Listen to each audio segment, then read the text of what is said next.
Have you ever wondered what kind of exercise burns more fat? If you log onto the World Wide Web, you will find a plethora of information regarding this controversial topic. How do you know if what you read is true? The point of this speech is to describe to you the facts about high-intensity and low-intensity exercise.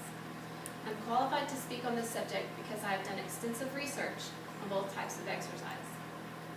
I will inform you of the facts by 1.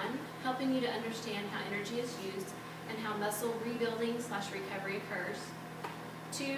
I will explain muscle growth/adaptation during exercise. 3. I will discuss the calories burned during exercise. And 4. I will explain the anaerobic/aerobic pathway utilization. So what is high-intensity training? High-intensity training is interval training done with periods of high activity followed by periods of rest.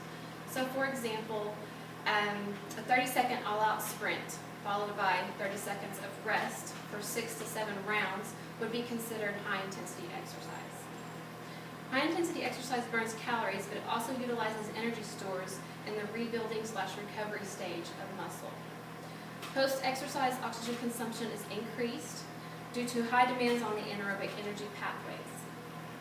According to a study done by the American Council of Exercise in 2014, the body expends 5 calories of energy per liter of oxygen. Oxygen is also used after a workout to repair the muscle tissue and restore the glycogen levels. So the more oxygen you use, the more calories you burn. This leads me to my second point. The more muscle you have on your body, the more calories you will burn throughout the day. According to an article by Snyder-McClare titled Dissecting the Energy Needs of the Body, muscle burns 6 calories per pound per day, as opposed to fat at only 2 calories per pound per day. High-intensity exercise leads to changes in muscle, which lead to increased work capacity, so more energy can be used. The more energy that is used, that results in more calories that are burned.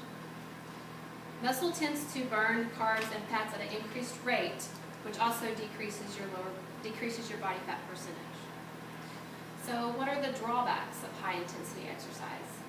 Well, when done daily without any kind of break, you can have overuse and injury, as well as a slower recovery process and more fatigue.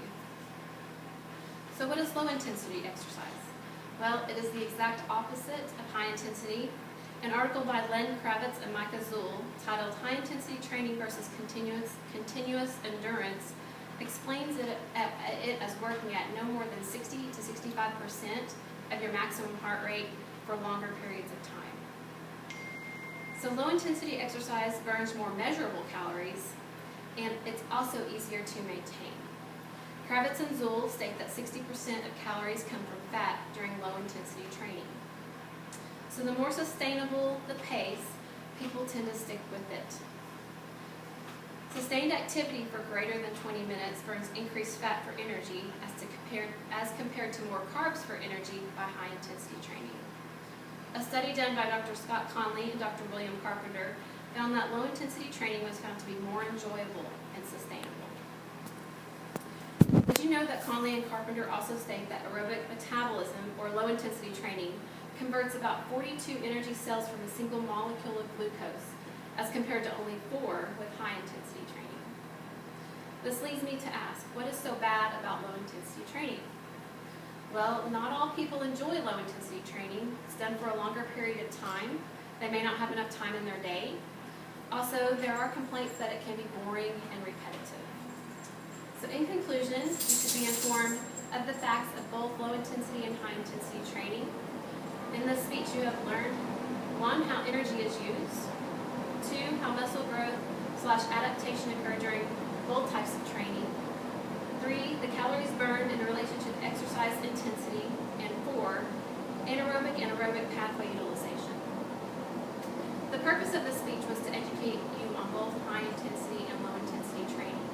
I hope now that you have all the facts and that you can make your own informed decision.